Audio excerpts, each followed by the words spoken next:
Hello friends, अगर आप import export business करना चाहते हैं तो एक बहुत इंपॉर्टेंट चीज़ बता रहा हूं और वो बताने जा रहा हूं एचएस कोड के बारे में। अगर आपको एचएस कोड के बारे में किसी भी तरीके की जानकारी नहीं है तो इंपोर्ट एक्सपोर्ट बिजनेस जब भी आप करने जाएंगे तो एरर जनरेट होगा ही होगा। पूरे वीडियो को देखिए, ध्यान से देखिए, समझिए, और अगर समझ नहीं आता या आपके किसी भी तरीके की कोई डाउट क्वेश्चन है तो कमेंट बॉक्स में टाइप करके हमें बताएं। लेकिन इससे पहले मैं एक चीज़ आपको बताना चाहता हूं, इंपोर्ट एक्सपोर्ट बिजनेस अगर आपको नहीं आता तो बिना सीखे बिल्कुल मत करिए। हम नहीं चाहते कि आपका किसी भी तरीके का नुकसान हो या किसी भी डॉक्यूमेंटेशन पार्ट में आप कहीं स्टक हो जाए, कहीं फंस जाए। सबसे पहली चीज़, हमारी ऑफलाइन और online training all over India चलती रहती है। अगर आप ऑफलाइन ट्रेनिंग लेना चाहते हैं, ऑफलाइन ले सकते हैं, जिसमें हम पोर्ट विजिट भी कराते हैं, इंडस्ट्रियल विजिट भी कराते हैं, डॉक्यूमेंटेशन पार्ट भी प्रैक्टिकली सिखाया जाता है, बायर कैसे मिलेगा, लोन कैसे लेना है, कम इन्वेस्टमेंट पे इस बिजनेस को स्टार्ट कैसे करना है, यानी in short step by step A से लेकर जेड तक पूरा प्रोसेस और प्रोसीजर सिखाते हैं। चाहिए तो ऑनलाइन ले सकते हैं। अगर सपोज कीजिए आप ऑफलाइन नहीं आ सकते तो वो भी हमारी लाइव क्लासेस चलती हैं। अब बात करते हैं एचएस कोड की। ये होता क्या है, एक चीज़ को समझिए। अगर मैं बात करूं प्रोडक्ट्स की, वर्ल्ड वाइड आपके चारों तरफ अनलिमिटेड प्रोडक्ट्स हैं, करोड़ों प्रोडक्ट हैं। जहां भी देखेंगे तो आपको प्रोडक्ट ही प्रोडक्ट दिखेगा। अगर देखिए, मैं यहाँ पे अगर सपोज करो शूट कर रहा हूँ तो यहाँ पे मुझे फ़ैन दिख रहा है, वो भी एक प्रोडक्ट है। फ़ैन के पार्ट्स भी एक प्रोडक्ट है। फर्नीचर पड़ा हुआ है, फर्नीचर भी एक प्रोडक्ट है। फर्नीचर के पार्ट्स भी एक प्रोडक्ट है, उसका स्क्रू भी एक प्रोडक्ट है, नट बोल्ट भी एक प्रोडक्ट है। अगर मैं बात करूँ AC, refrigerator, car accessories, car के पार्ट्स की, या फिर मैं बात करूँ आपके आयरन और स्टील गारमेंट्स की, तो यानी हर तरीके के प्रोडक्ट हैं। अब एक चीज़ वर्ल्ड कस्टम ऑर्गेनाइजेशन ने बहुत अच्छी की है। वो क्या की है, सपोज कीजिए आप किसी कंट्री को टारगेट कर रहे हैं, चाहे आप एक्सपोर्ट करने जा रहे हैं या फिर इंपोर्ट करने जा रहे हैं। हमारी कंट्री में किसी प्रोडक्ट को एक नाम दिया गया है। जैसे पापड़ की बात करूं, आप पापड़ के बारे में जानते होंगे, खाते भी होंगे, मार्केट में देखा भी होगा, लेकिन किसी दूसरे देश में उसका नाम है पॉपरडन। हमारे देश में रबर बोलते हैं, पेंसिल से लिखते हो मिटाते हो ना, रबर। बट दूसरे देश में हो सकता है इरेजर बोलते हो। हमारे देश में ट्राउज़र बोलते हो, दूसरे देश में पैंट्स बोला जाता हो। हमारे देश में टॉफ़ी बोलते हो, दूसरे देश में कैंडी बोला जाता हो। समझ रहे हैं बात को जो समझा रहा हूँ?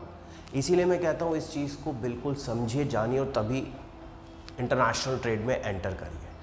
तो यानी ये एरर जनरेट ना हो, इसी कारण से हर प्रोडक्ट का एक कोड दे दिया गया है। मिनिमम ये कोड 6 डिजिट का होता है और 12 डिजिट तक ये जाता है। अब सपोज कीजिए मैं बायर को टारगेट कर रहा हूँ और उस प्रोडक्ट को बायर के देश में किसी और नाम से जाना जाता है, तो ये मुझे कैसे पता लगेगा? आपको वो पता करने की ज़रूरत नहीं है। अगर क्या आप एक खुद सोचिए, आप उस देश की लैंग्वेज सीखेंगे, जो कि प्रैक्टिकली पॉसिबल नहीं है। अब 200 प्लस देश है तो कितने देशों की आपको लैंग्वेज सीखनी पड़ेगी? ये प्रैक्टिकली तो पॉसिबल नहीं है। तो मैं इसीलिए आपको बताने जा रहा हूँ कि प्रैक्टिकली पॉसिबल है क्या। प्रैक्टिकली पॉसिबल यही है कि अगर आप किसी प्रोडक्ट को टारगेट कर रहे हैं तो उस प्रोडक्ट के साथ साथ उसका ब्रैकेट में एचएस कोड उस प्रोडक्ट का देख के तब बायर से कांटेक्ट करिए। अगर बायर को सपोज करो प्रोडक्ट का नाम समझ नहीं आ रहा क्योंकि उसके देश में कोई और नाम है, तो वो एचएस कोड देख लेता है उसका, और उसको समझ आ जाता है कि आप किस प्रोडक्ट की बात कर रहे हैं और उस कंट्री में उस प्रोडक्ट को कहा क्या जाता है। तो ये एडवांटेज हर इंपोर्टर के लिए और एक्सपोर्टर के लिए है। अब इस हर एक प्रोडक्ट के कोड को डिफाइन किया गया है चैप्टर 1 से लेकर चैप्टर 99 तक। हर एक प्रोडक्ट का एचएस कोड डिफाइन कर दिया गया है। ये एचएस कोड आपको dgft.gov.in इस वेबसाइट पे भी बहुत इजीली मिल जाएगा। प्रोडक्ट वाइज एचएस कोड की पूरी लिस्ट मिल जाएगी। इसी के साथ आप बायर को टारगेट करें। अब एक चीज़ और यार देखो, सिर्फ बायर को टारगेट करने के लिए एचएस कोड नहीं चाहिए। जब आप इंपोर्ट कराते हैं तो जो कस्टम ड्यूटी लगती है ना, उसमें भी ये एचएस कोड काम आता है। कस्टम वाले एचएस कोड ही डालते हैं और उस प्रोडक्ट पे कितनी ड्यूटी लग रही है ये डिफाइन किया जाता है, उसी अकॉर्डिंगली ड्यूटी आपको देनी है। तो चाहे मैं इंपोर्ट करवा रहा हूँ या एक्सपोर्ट कर रहा हूँ, मुझे एचएस कोड के बारे में पता होना बहुत ज़रूरी है। ना कि ये सिर्फ कस्टम ड्यूटी कैलकुलेट करने में आपको हेल्प करेगा, इसको हम जितने भी इनवॉइस और बिल्स जब हम बनाते हैं वहाँ पे भी इसको मेंशन हमको करना पड़ता है। तो इसीलिए एक बहुत इम्पॉर्टेंट चीज़ है। और एक और एग्जांपल देता हूँ। देखिए, अब आप कहेंगे सर एक एग्जांपल दीजिए, तो एग्जांपल जैसे सपोज करो अनियन है, उसका एचएस कोड अलग होगा। अनियन पाउडर है, उसका एचएस कोड अलग होगा। अनियन ऑयल है, उसका एचएस कोड अलग होगा। मैं सिर्फ अनियन का एचएस कोड डाल के उसको एक्सपोर्ट नहीं कर सकता या इंपोर्ट नहीं करा सकता। तो इस चीज़ के बारे में आपको जानकारी बिल्कुल होनी चाहिए। जब भी इंपोर्ट एक्सपोर्ट शुरू करने जा रहे हैं तो ये नॉलेज आपको होना चाहिए। एक चीज़ और, अगर सपोज करिए आप इंपोर्ट एक्सपोर्ट बिजनेस सीखना चाहते हैं तो स्क्रीन पे नंबर आ रहा होगा, आज ही और अभी कॉल करें और हमारे आने वाले बैचेस के लिए, आने वाली ट्रेनिंग के लिए आज ही रजिस्टर कराएं। और अगर कोई क्वेश्चन है तो कमेंट बॉक्स में टाइप करें। और जो लोग इस वीडियो को पहली बार देख रहे हैं तो सब्सक्राइब करना बिल्कुल ना भूलिए।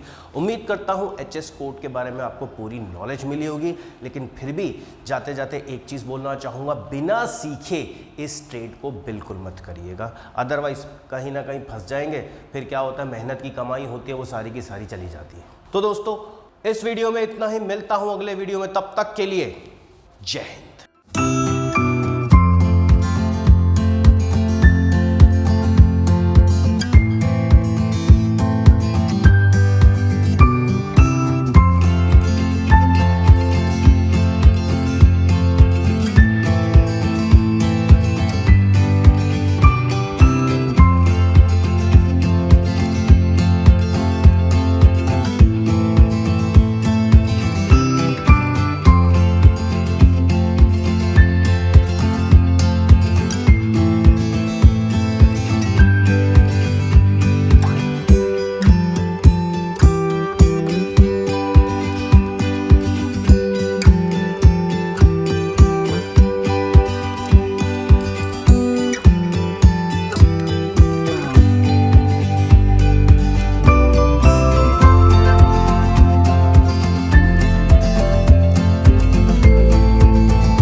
We'll be right back.